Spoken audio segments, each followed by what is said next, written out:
The text arrived while I was reviewing quarterly reports in my office. Honey, about Easter, your father and I think we need some quiet family time this year. Just us, Emma, and her kids. You understand, right? You're always so busy anyway. I stared at my phone, a familiar ache settling in my chest. My name is Olivia Mitchell, and at 34, I'd just been uninvited from another family holiday. The irony wasn't lost on me. Being the busy, successful one had somehow become a convenient excuse for my family to exclude me. Perfect timing, Mom, I typed back, my fingers steady despite the hurt bubbling inside. I was actually thinking of doing something different this year. The response was immediate. Oh good. You're not upset. We just want some peaceful bonding time with the grandkids. You know how hectic things get with everyone around. By everyone, she meant me. Just me, because apparently my sister Emma's 3 hyperactive children under 10 qualified as peaceful, but my quiet presence was too disruptive.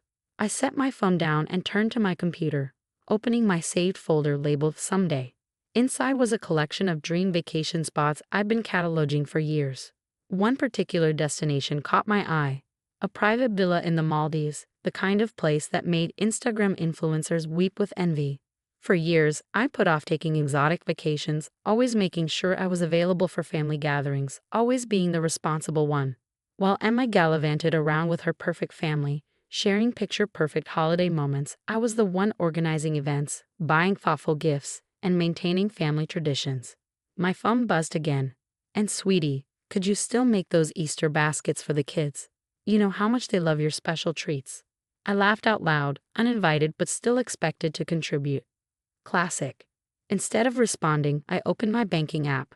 The bonus from my last successful project sat untouched, along with years of savings from being the workaholic my family always accused me of being. The Maldives Villa's booking page was still open in another tab, tempting me with images of crystal clear waters and pristine beaches. Sometimes, my therapist had told me just last week, the best response to being excluded is to create something better for yourself. I clicked book now. The confirmation email arrived just as another text from my mother popped up. Also, could you drop off the Easter ham on Saturday? I know you always get the good one from that special butcher. I sat back in my chair, a smile spreading across my face. For the first time in years, I felt lighter, almost giddy. I opened my calendar and began blocking off 3 weeks, one before Easter, Easter week, and 1 week after. Then I did something I'd never done before. I set my work email to out of office and called my assistant. Sarah, remember that extended break we discussed? I'm taking it. All of it. Finally, she exclaimed. Want me to book those meetings for when you return? Yes, and Sarah, make sure to forward me any family emails. I have a feeling they're going to be interesting. The next few days were a blur of preparations. I bought a new wardrobe, not the practical business attire I usually wore, but flowing sundresses, elegant beachwear, and accessories that screamed luxury vacation. I hired a professional photographer in the Maldives to document my stay. If my family wanted peace and quiet, I'd give them something to be quiet about. A week before Easter, another text arrived from Emma. Mom said you're not coming to Easter? Don't be difficult, Liv. You know how much the kids want to see their favorite aunt. I sent back a simple response. Don't worry, I won't be difficult. I'll be unavailable. Have a peaceful Easter. The emoji was just enough to make Emma pause. What does that mean? Where are you going? You'll see, I replied, then silenced my phone. The morning of my departure, I posted a simple photo on Instagram, my passport next to a first-class ticket, with the caption "Time for some peace and quiet of my aunt" was the first personal post I'd made in months, breaking my usual pattern of sharing only work achievements and family event photos. Within hours, my phone was flooded with messages. Mom, Dad, Emma, even my Aunt Susan all wanted to know where I was going. But for once, I wasn't available to answer their questions. I was too busy boarding a plane, champagne in hand, ready to start my own peaceful Easter tradition.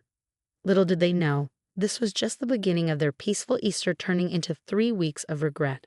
The Maldives were more breathtaking than any photo could capture. As I stepped onto the private deck of my water villa, the turquoise ocean stretching endlessly before me, I felt a surge of joy. This was what peace looked like, not being excluded from family gatherings, but choosing your own paradise. My villa was a masterpiece of luxury, floor-to-ceiling windows, a private infinity pool that merged with the ocean horizon, and a personal butler named Kay who seemed to anticipate my needs before I even knew them.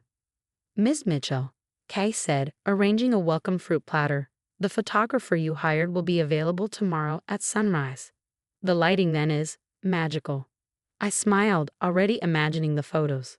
Not the forced family portraits my mother insisted on every Easter, but professional shots of me living my best life. "Perfect, Kai, and the other arrangements?" "All set. The private yacht tour, sunset dinner on the beach, and the spa treatments are scheduled. Also, the chef wants to know if you'd like to join the private cooking class. They're making traditional Maldivian dishes. Back home, I'd be preparing Easter baskets and hunting for the perfect ham. Instead, I was learning to make exotic dishes and planning adventures. The contrast wasn't lost on me. My phone, which I'd kept on airplane mode since landing, buzzed with accumulated messages when I briefly checked it. "Mom, honey, where are you? The kids are asking about their Easter baskets." "Emma, OMG, did you seriously leave the country? Mom's freaking out." "Dad, Princess, this isn't like you. Call us." I responded with a single photo, me in a designer sundress, holding a coconut drink on my private deck, the infinite ocean behind me. No caption needed. The response was immediate. Emma called 3 times in succession. I declined each call with a serene smile, then sent her a video of a pod of dolphins playing near my villa. "Is that where you are?" she texted back. "That looks like one of those super luxury resorts. How can you afford that?" I could almost hear the jealousy in her message. Emma had always assumed that because I was single and focused on my career, I was somehow missing out on life. She never considered that not having 3 kids and a spending-happy husband meant I had resources to spare. The next morning, as the sun painted the sky in shades of pink and gold, the photographer captured shots that would make any travel magazine envious. Me doing yoga on the deck, enjoying a floating breakfast in my private pool, snorkeling with sea turtles. Each photo was carefully curated and posted throughout the day. My usually quiet social media exploded with activity. Friends, colleagues, and family members couldn't stop commenting. "Living your best life. This is what peace looks like. Where's my invitation?" But it was my mother's comments that truly showed the impact. "Olivia, please call us. The Easter dinner won't be the same without you. Sweetheart, we didn't mean to upset you. Those Easter baskets you make, the children are so disappointed." I posted another photo in response, me taking a cooking class, learning to make exotic desserts. Caption, "Creating new traditions." Emma's response was particularly satisfying. "Must be nice to be so selfish and only think about yourself." I replied with a video of me releasing baby sea turtles into the ocean as part of the resort's conservation program. Caption, "Finding peace in helping others." By Easter morning, while my family was probably gathering for their peaceful celebration, I was having breakfast on a private sandbank, surrounded by nothing but crystal-clear waters and serenity. The chef had prepared a feast that made traditional Easter dinner look bland. Fresh tropical fruits, local delicacies, and pastries that belonged in an art gallery. I posted a photo of my Easter dinner, a private beachside barbecue with fresh caught lobster and champagne. The caption read, "Sometimes peace finds you in unexpected places. Happy Easter." My phone nearly exploded with notifications. Friends asking for resort details, colleagues praising my well-deserved break, and family members who hadn't spoken to me in years suddenly wanting to reconnect.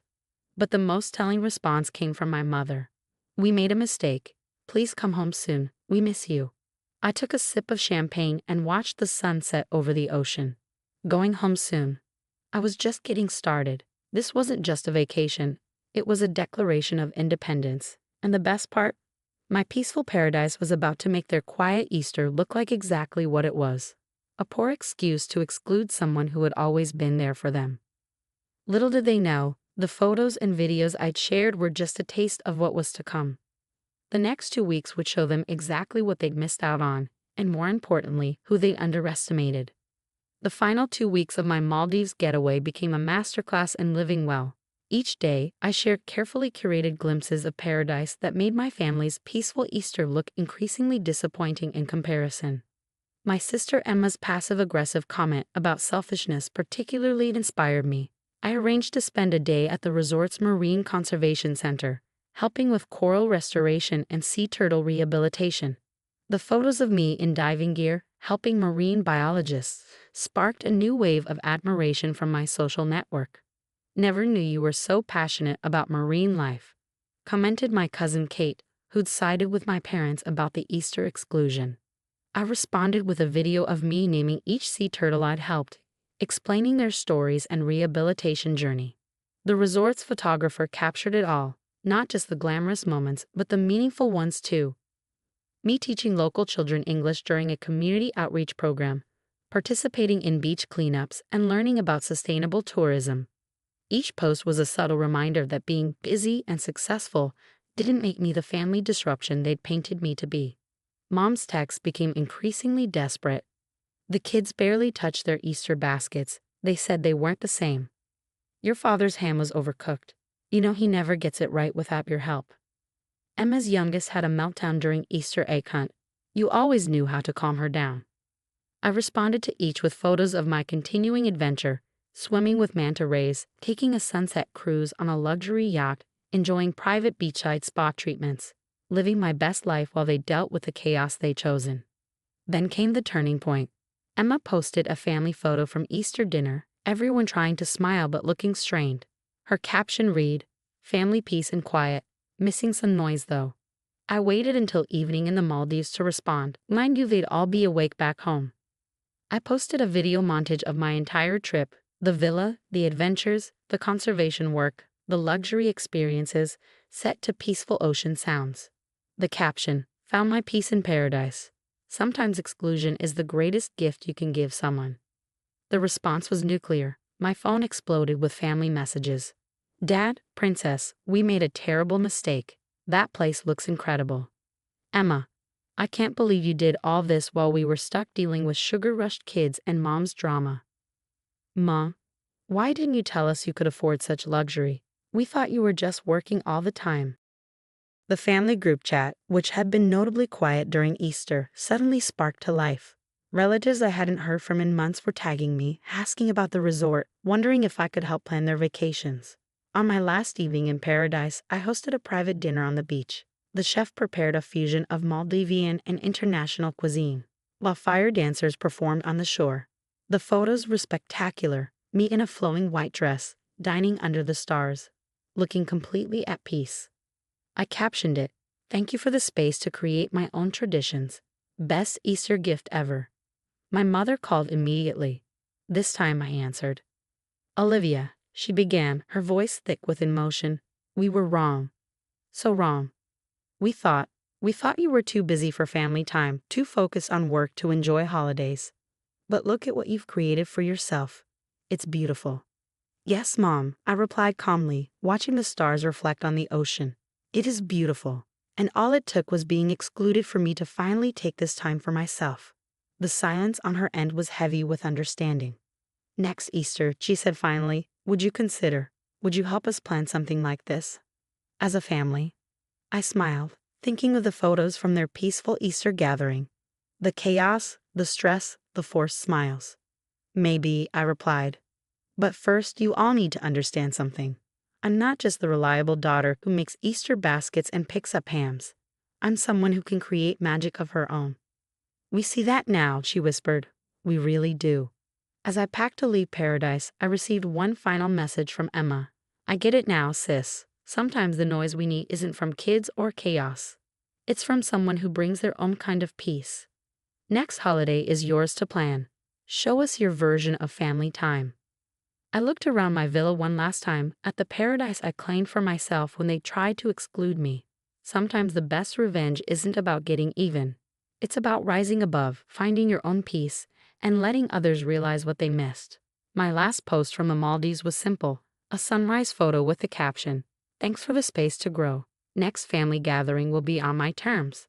Paradise has room for everyone, if they're ready to appreciate it. The likes and comments poured in, but I didn't check them. I was too busy planning next Easter's family gathering, this time on my terms, in my paradise. Sometimes the best response to exclusion is to create something so magnificent that inclusion becomes a privilege, not a right.